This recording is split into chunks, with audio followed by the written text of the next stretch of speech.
All right, everyone, we got some bizarre commentary actually from China on the issue of Taiwan, talking about the U.S. intent over that particular island.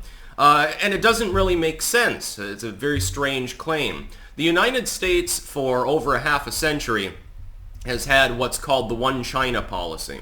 And the idea of the One China policy is China is a sovereign nation.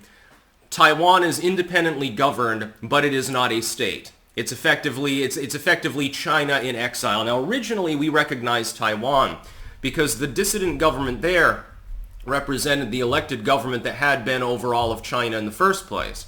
When the communists rose up, they forced them into exile. They were able to keep Taiwan intact, but they lost all of the mainland. And that was a big problem, and of course the United States was standing against communism, mainly because it was an East Bloc mentality, not for any ideological purpose. We've absorbed some elements of communism now, unfortunately. Well, we recognized Taiwan.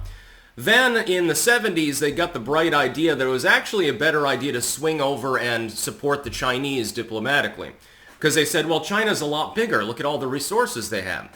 We'll draw them into liberalism by giving them Coca-Cola, so we'll establish relations with them. And it worked. China became a major economy. It's too bad the authoritarianism didn't go anywhere.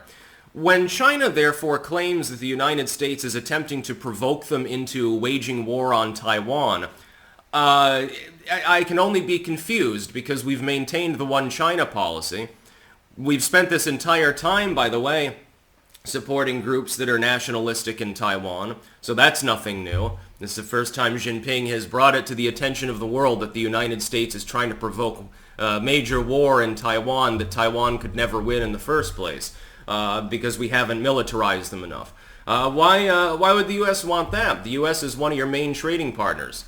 We're the largest trading partner of China. By the way, China is not our largest trading partner. Canada and Mexico come first in line. It used to be Mexico-Canada, now I think it's Canada-Mexico. Something like that. Probably energy related. Probably related to shale and stuff like that, natural gas.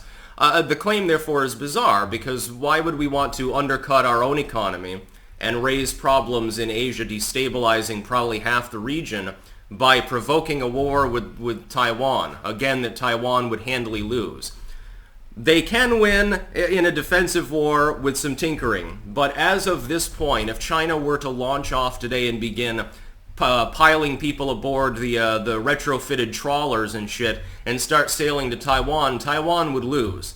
No, I mean, the casualties for China would be catastrophic, but in the end, they would overrun Taiwan. It would be only a matter of how many millions of people would die in the process. China, by the way, doesn't really want that either. What they want is to eventually provoke a Taiwanese movement so that people will want to rejoin China. By the way, that's actually, things have been going in the other direction generally. I think it was like only 15% of people in Taiwan want reunification on China's terms. And then there are some that want reunification but on Western terms. And then most of them want to remain independent. Because Taiwan is a first world nation, very well developed. It has a beefy economy. Why the hell would you want to join another country? There's no point in it.